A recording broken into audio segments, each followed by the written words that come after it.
Welcome to Jackson Cloud. I'm Jamin. I'm Casey. And I'm Olivia. And we are on to the 7 trumpets. Now, we're not going to get through all 7 today. I know you're excited, but we will get through like 4 of them, which is the entire like chapter 8, the rest of chapter 8. So Wow. that's quite a bit.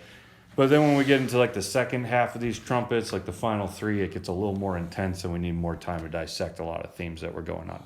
But we've already been through the 7 seals on the scroll, right? And we spent a lot of time throughout them, so I just want to rewind a little bit. Every seal that was opened on the scroll, it was like more difficulty on the earth happened as a form of judgment of sorts. But the 7th seal, when that was opened, it almost seemed like that kind of gave way to the 7 trumpets. The way that the Bible Project is going to kind of picture this for us is like the seven seals are like a nesting doll. You open it up and now suddenly there's like another doll, but now it's the 7 trumpets. Because when you get to the end of the trumpets, you're going to open up that one because the 7th trumpet's going to give way to the 7 bowls. So like we kind of keep getting Hold the on. same How can thing. they fit bowls inside of trumpets? Why do you always have to be literal? We're in Revelation. But you said nesting dolls, so I'm thinking. Literary, not literal. With Revelation, I don't hear the difference in those words. there's just a constant, a kind of like a retelling of a similar story. You know, like the thing with the nesting doll analogy. You pull out the next one and it looks similar to the one before it, but it's different at the same time. That's kind of what goes on here. Is they just kind of keep giving way, and a lot of people want to read the seals to the trumpets to the bowls as like a chronological progression towards something. But like I've told you guys a few times, I don't think you need to get caught up in chronology with Revelation. It's just what is clear at the end of like the 7th of each one of these things, the ultimate judgment happens. So you're saying the nesting dolls are outside of time and space? Nope. But I would watch that movie you just described. But they all end the same way. Like they're all things about judgment, and when you finally get to the 7th one, it's like ultimate judgment, like new creations getting ready. So John is telling the same story 3 times in a row to some extent, but through different lenses. And this particular lens, he's going to press into the plagues of Egypt. So what do you guys remember about just the general story of Egypt, Moses, them being delivered? Like any like super important things stand out to you with all that or anything? I remember the song "Deliver Us" from the Prince of Egypt. Deliver us! What a classic, great, one of the only good secular Christian things out there. Granted, it takes some liberties, but still quality. But that story is huge for Israel, though. Like that's in many ways their origin story as like a nation. Yeah, you've got like the origin story of like we all came from Abraham, but like their story as to we were slaves as a nation, and then God delivered us. I mean, that's where Passover comes from. Mm-hmm. Is from that story. And that's what we're going into. Jesus' blood and communion, that was a Passover meal. Jesus was literally having a Passover meal with the disciples. There's bread on the table. It represented something from Passover, but Jesus took it and said, now it represents my body. This is broken for you, right? There's lamb on the table that they would eat. Jesus, I'm sure, is staring at that carcass thinking, that's me too. You know, the wine that was on the table, he takes that and like, this used to represent Passover in such a sense, but now it represents the new Passover. It's my blood that saves you, not the blood of just a lamb that you had back then. So, and Jesus is pictured as what throughout Revelation? A lamb. So Passover themes are going on in the back of our head from beginning to end here. Luckily, it's lamb and it's not meat. Lamb is a type of meat. No, it's not. My Big Fat Greek Wedding. I'm quoting that. I haven't seen it. You haven't seen okay. it? No. My I haven't Big seen Fat it. Greek Wedding 2. Classic. Because they're like, oh, Really? she's vegetarian? The sequel? Not the... I know. The sequel's really good. I saw it twice in theaters and then bought it. Wow. That's weird. Didn't we go together? We probably did, yes. But I don't think I went twice. I only went once. Right, yeah, me too. And so the Exodus is a story of deliverance for God's people from their oppressors and delivered into freedom, the promised land, or in this case, the promised world, right? You will inherit the earth. So with that being said, John now wants to retell all of the deliverance of God's people and retell why the world is so hardened towards God's people and retell all of the difficulty and judgment that's going to be poured out on the earth, but through the lens of Passover, through the lens of what they already know of the story of Egypt, their origin story. So I'll read a little bit and we'll kind of pause throughout. 7 angels who had 7 trumpets prepared to blow them. The first angel blew his trumpet, and there followed hail and fire. Now, hail and fire, we have... We have hail. Yeah, right? Moses stretched his staff out toward heaven. Lord sent thunder and hail, and fire ran down to the earth. So wait, would this make it a song of ice and fire? No. Yeah, no, Exodus 9, though, it's got the hail, it's got the fire. These are plagues that Moses already did. What is new to it, though, fire and hail mixed with blood. Well, isn't blood also one of the... So the water gets turned into blood, right? But this is like blood falling from the sky. Well, yeah, because he's echoing the fire and hail, we're not expecting there also now to be blood because Moses didn't have that. Hail is like water, and if the water turned to blood and the hail is mixed with blood, it kind of still makes sense. Yeah, I guess you could take that. I do have a theory here, though. I don't know if I've Oh. come across it anywhere. So I'll put out what I'm sure is not a Jamin original, but mixed with blood. Where did all this fire come from? Like what we were just reading, an angel takes a censer with the incense in it, fills it with fire from the altar, And then threw it and then on the earth. threw it on the earth. And the reason that he throws it on the earth was because of the prayers of the dead saints who were saying, "When will you avenge us?" So I wonder personally if John's like this isn't just hail and fire; it's been amped up, and we always look at the blood stuff throughout Revelation. We often think of blood as like the blood of our enemies, but I find more often than not throughout Revelation, the blood is the martyrs. So what if the angels also That throwing makes sense. hail, fire, and the blood of the martyrs down as like a sign, like you wondering why we're going through these plagues? Well, this blood is on your hands sort of a thing Yeah. plays in there as well. Mm-hmm. Yeah, and that would be the way that I would kind of go with it, because I do think we see the blood of the martyrs mixed in some other ways down the road in Revelation, where this just becomes like the first echo of those things that are going to happen later. So that's what I would add in. So why is John amping it up here? Well, this is God's response this time to the blood of his children. So hail, fire mixed with blood, and these were thrown upon the earth, and a third of the earth was burned up, and a third of the trees were burned up, and all green grass was burned up. Now, these are similar to what would have happened in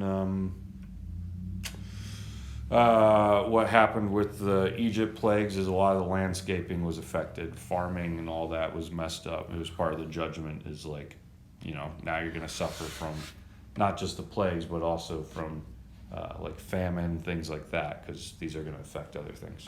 I got a question. Yeah.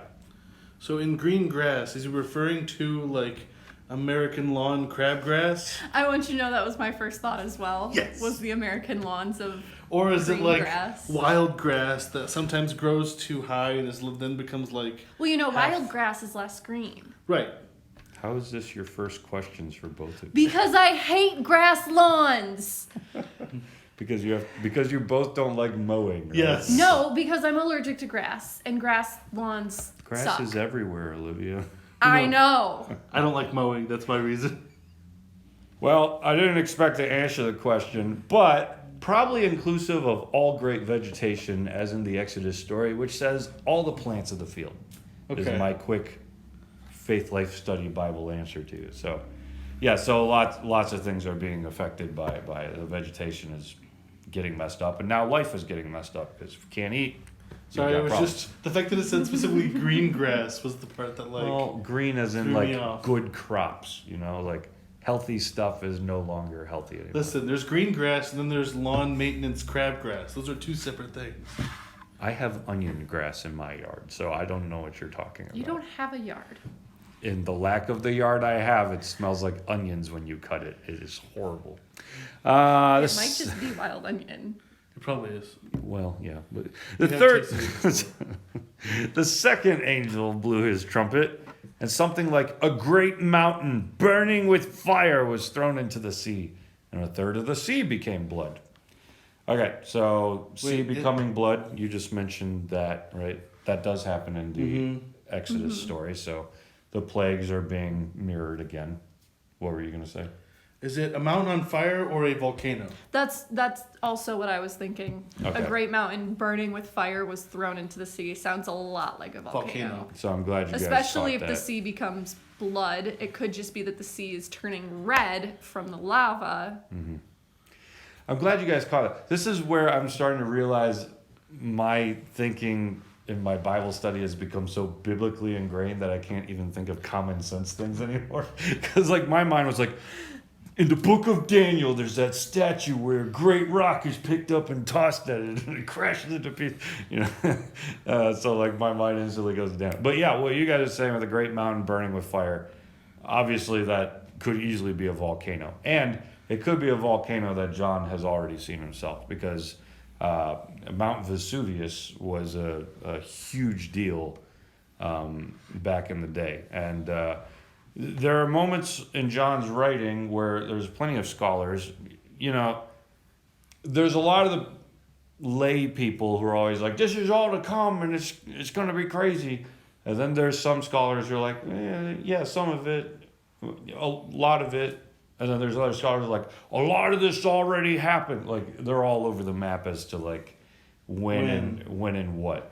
For those who would say that this has already happened, a lot of scholars are going to point back to Mount Vesuvius. That this was essentially, even the Jews of their time, they considered Mount Vesuvius's eruption to be God judging Rome for what they had done. So it's possible that John's just kind of borrowing from what he's seeing around him, and that some of these plagues already happened. For example, Jesus, in Jesus's own, if you were to go through Mark or Matthew, there's like an extended message about signs that are to come before Jesus returns. A huge amount of them already happened. Like the temple being destroyed. Like that happened in 70 AD. That was a long time ago. And Jesus said like, all these things, there's going to be rumors of wars. There's going to be earthquakes, things like that. All of that happened back then. So as to what of these things John is referring to as to come and what he's referring to, hey, you remember Mount Vesuvius when that happened? That's one of the plagues of judgment that God's poured out on us. So he could be, in retrospect, looking at that as well. But yeah, you guys hop into like a volcano, that would be pretty sensible. I'm trying to find, where was that volcano passage? Right here. 8. Yeah. John may be speaking of volcano or meteors. Seems a little more extravagant. Jews viewed the unexpected eruption of Mount Vesuvius in 79 AD as divine punishment on Rome for the events of AD 70, which is when Jerusalem and the temple was destroyed. So something Jesus said would happen before he came back happened. Then they see the volcano as judgment on them for that. Very well could be that John's getting at what you guys said. And the sea became blood. I mean, you could be thinking, like you just said, lava, like that would look rather blood-like. or I don't know if fish dying would turn to. That's true. Well, there was also a lot of people that didn't get away. Yeah, and it does mention that like a third of the ships were destroyed, third of the living creatures in the sea died. So you're looking at blood there too. But either way, again, there's the judgment, and we keep getting to a third. You know, it's like, so it's not affecting the entire earth. Some of it is finding freedom from these things, but it has been amped up. I mean, like a third of the whole earth. That's a lot. You know, like these are rather large moments of judgment. Like even Sodom and Gomorrah being wiped out, that wasn't a third of the earth. That was like one city. You know. So like this has been amped up to an extreme. And one of the things that I wonder about too is, isn't it a third of the angels that get kicked out of heaven? I think that's right. Third of the angels fell. I wonder, this is me just speculating on a whim here. I wonder if, since Satan turns a third of the angels against God, and then they go to war with God and they get kicked out of heaven. That's in Revelation 12. We haven't gotten that far yet, but we'll do an episode on it when we get there. If the idea is like a third of all of the earth has now been impacted by a third of like the heavenly beings, and if this judgment of thirds is like almost like aimed at spiritual entities and all of the third of humans that have joined I'm just going with the flow here. I mean, that would make sense if 1/3 of the angels are spiritual beings. Like there was no extra reserve spiritual beings. If all of the spiritual beings had some form of a claim on the earth, and there was no reserve, then when 1/3 of them fell. Well, and we don't know how many angels have turned against God since the third fell. So, but I'm just thinking, like, is it possible with 1/3 of the angels falling? Could there be like a target towards their destruction or not? That's more just conspiracy. I'm just thinking out loud, but it's fun to conspiracize, and Revelation does often give you the space to do that. Third angel blew his trumpet, and a great star fell from heaven. What's a star in Revelation? An angel. Being. Yep. So there's a question here, like, The great star that fell from heaven could easily be Lucifer. right. So Lucifer is the Latin name for day star, and day star comes from Isaiah 14, I think, where day star Lucifer is kicked out of heaven to the earth. And that passage is going to be used by like Jesus later when he says, I saw Satan fall like lightning from heaven. Like the idea is Jesus is working off the Lucifer, the day star passage, that as you cast out demons, you were dethroning Satan all the more. And it could be right here that John is working off Isaiah 14, pulling in the day star Lucifer passages as well. That's one route to go, and I think that's the most reasonable route because we're soon going to run into Satan as like overseeing all the darkness here. Other ways you could go though is you could just say that this is like a neutral angel, not neutral, just like an angel following orders, that it falls from heaven and then affects the water, because that's what happens. A great star fell from heaven, blazing like a torch, like a torch, like a torch, and it fell on 1/3 of the rivers and the springs of water. So the ocean water, the salt water has been messed up. Now the fresh water has been messed up, and the name of this star is Wormwood. Wormwood was a bitter herb in ancient times. So people are often always looking for meteors that people are going to name Wormwood and waiting for one day that's going to fall and it's going to be specifically called Wormwood. First off, like, just don't name meteors Wormwood. It's like, not a great idea. But secondly, like, I think the intent here behind the name is to think of what wormwood does. It's turning the waters bitter. Yeah. Our fresh waters are no longer drinkable. Exactly, which is what happens. 1/3 of the waters became wormwood and the people died from the water because it had been made bitter. So the name of this angel, spiritual being, meteor is wormwood for the sake of what it represents and what it does to the water. But it could be a meteor, right? If we're going to say like Mount Vesuvius was what he was referring to as a great mountain catching on fire, we could also speculate that John, perhaps they saw a meteor of some sort hit something, and that maybe, I don't know, I don't remember if we have anything really on record from that time. Or it could be a meteor to come that no one named it Wormwood. Or it could just be, since stars from heaven have always, throughout Revelation so far, been spiritual beings, it could be Satan, or it could be an angel bringing about judgment.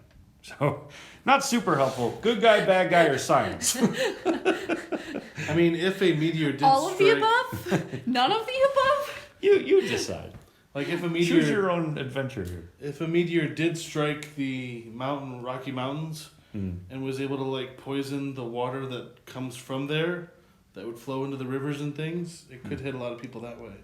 Yeah, I mean, we know in general, like, if a meteor hits the Earth and it's even, like, just decently sized, like, we're screwed, right? Like, Yeah. it was not good. Dinosaurs, things like that, you know. So we know, like, that's a serious, like, a third of the Earth being affected by it. Like, we're talking something serious. But is it spiritual? Is it scientific? Kind of hard to tell based on what John's doing. Did it already happen? Is it going to happen? Hard to tell based on what John's doing. But it is a form of judgment, is the way that John is seeing it regardless. And then our final plague angel, the fourth angel blew his trumpet, and a third of the sun was struck, a third of the moon, a third of the stars. So a third of their light might be darkened, and a third of the day might be kept from shining, and likewise a third of the night.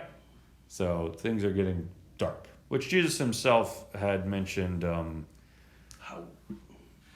I'm just wondering how that would happen as a third of the sun just poof, like. Well, even scientifically, Well, it really like messes with us. eclipse is like my first thought. Right, Like a but solar eclipse, lunar eclipse, and star eclipse. yeah, like the only I thing don't know. We need Neil deGrasse Tyson here to explain this one. the only thing I could think of is if like a big meteor struck the moon and broke up the moon into small rocks that were still floating out there. And it was hollow inside, and there was robots. No, What? Sorry, we saw a weird movie recently. no, What? basically like these rocks would float out there, block the moonlight, block the sunlight, and block the starlight, because there's rocks just like forming a rock atmosphere on top of the earth. It's the only way I could think that being plausible. Okay, well, think of this, because this was a plague, is where people woke up and it was utter darkness. Do you remember this? Wouldn't that just be like a cloud eruption?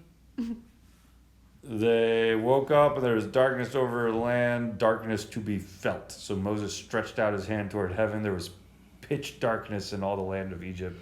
3 days. They did not see one another, nor did anyone rise from his place for 3 days. So I don't know how bad their pollution was back in Egypt. I have a hard time believing No, if it was like an their eruption. carbon emissions were quite as high as ours. No, what if it was like an eruption, like when Mount St. Helen went off? Then I think they'd all be dead. No, like... No. From breathing in the cloud for 3 days? No, it was too high to come down. It was in the jet stream.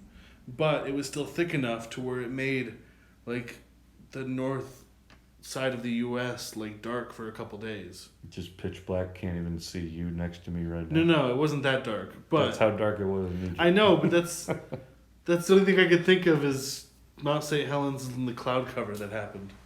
Yeah, well, I mean, so a few things that are helpful here is some of the plagues of Egypt are actually like spiritual warfare. I know it sounds weird. But like think of the Egyptians. They worshipped all kinds of gods, including Ra, who is the sun god, right? Right. So when the sun doesn't show up like it does every day, when Ra is reincarnated yet again to come around the cosmos after going through the actually it gets really gross if I explain this, so I can't do it. Okay. Anyways, when this Yahweh God that Moses has been talking about does something and Ra doesn't show up for 3 days, what does that communicate to Egypt? Ra's If dead. their Ra's god dead is this either time. dead or too scared Yeah. of this god. Or at the very least, what would have been super clear is Yahweh is greater than Ra, right? Yeah. So that would have been some of the communication there. Now, Jesus said when he is coming back, one of the things that will happen is like the sky will be rolled up like a scroll, everything will be shaken, and even like celestial objects will fall. Now that's communicating more than just like science for ancient people. Like Jesus is saying, like even the spiritual beings that have been solidified in heaven will meet judgment and fall apart. So when we get to this crazy moment right here where it's not just Ra didn't rise up today, but it's like a third of the stars are gone, which is gonna later, Revelation 12 again, right? A third of the angels, which are stars in Revelation, leave with Satan to fight against God. So those angels have been judged, a third of the angels, a third of the sun, a third of the moon, a third of the stars. Like this would be a pretty big statement about the spiritual realm is being judged alongside of we need stars to be able to tell what time it is, what season it is, where north and south are, you know, all these different kinds of things. So humanity's suffering at the same time. So this is a pretty crazy moment. But the Bible's showing judgment not just on the earthly realm, but the spiritual realm as well. And then I looked and heard an eagle crying with a loud voice as it flew directly overhead. What's an eagle voice sound like? Anybody? Wow! Wow! I'm imagining more like the eagles from Lord of the Rings. Yep. What do they sound like? I can't do it. It's too high. It's too high for me too. I'm not even gonna try. Well, these eagles scream out, this eagle screams out, "Woe, woe, woe," to those who dwell on the earth at the blast of the other trumpets, and the 3 angels are about to blow. So if this has been bad, an eagle itself becomes sentient. It tells you it's about to get way worse. Now, if that happened to us today, what kind of things would we be injecting onto an eagle talking to us? What are you smoking? Is number one. Well, sure, okay, all right. But then what? Symbolically, Am I dreaming? sure. And then So let's Freedom. say an eagle pecked a certain president and the whole world decided that this was bad news for America, right? So imagine if an eagle flew over America and became sentient. It's like, wow! Like, you would feel a certain symbolic Yeah. gesture here, like, oh, that's not good. My point is not that this is about America and eagles, though all nations become a Babylon. My point is, what was my point? I don't It's know an at this eagle. point. I just you went to Talking Eagle and at this point I went Muppets. So I started thinking of the Talking Eagle from Muppets. That's what we Man, went that to. guy's the worst. But he's awesome. So I might be wrong about this because I'm not pulling it up right away, but I think an eagle I thought was also like a symbol of Rome. So It was, yes. was it? Yeah. Okay, so first off, Rome is the persecutors here, right? Imagine that your national bird flies over you and says, "Wow!" In the same way, we would be a little jarred by that because it's our national bird too, as though we just naturally wanted to be a Babylon. That probably would have been jarring to Rome. So that could be one route we go with John here. But another route is one route that we've gone before. Remember how throughout the Bible, sometimes we just interject the things of other gods onto our God to say that our God is better, right? Yeah. Yeah. And John has done that possibly with Zeus throughout Revelation. Remember we Okay. come across that?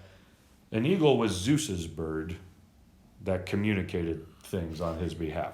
So it's possible that once again, just as John has just like, yeah, Zeus is crap and God is the real like God of gods. Zeus isn't the God of gods.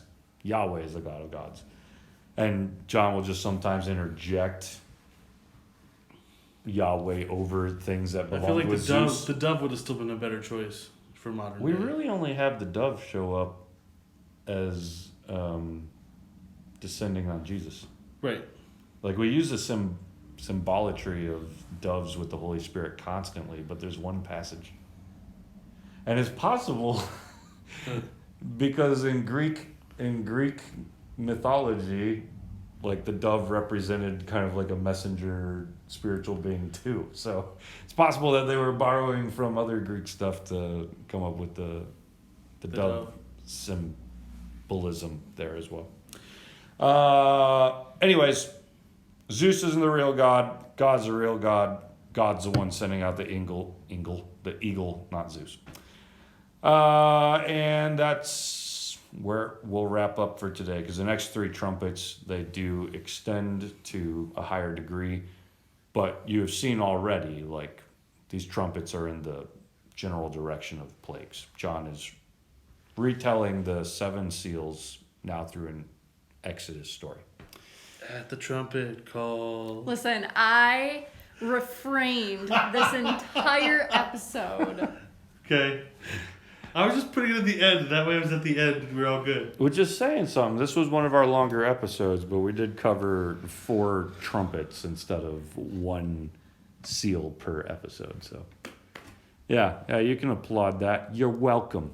No, that was for seal. Oh. Seal. And with that, Be sure to like, comment, and subscribe down below. And join us on the Discord. Love to see you there. I love you.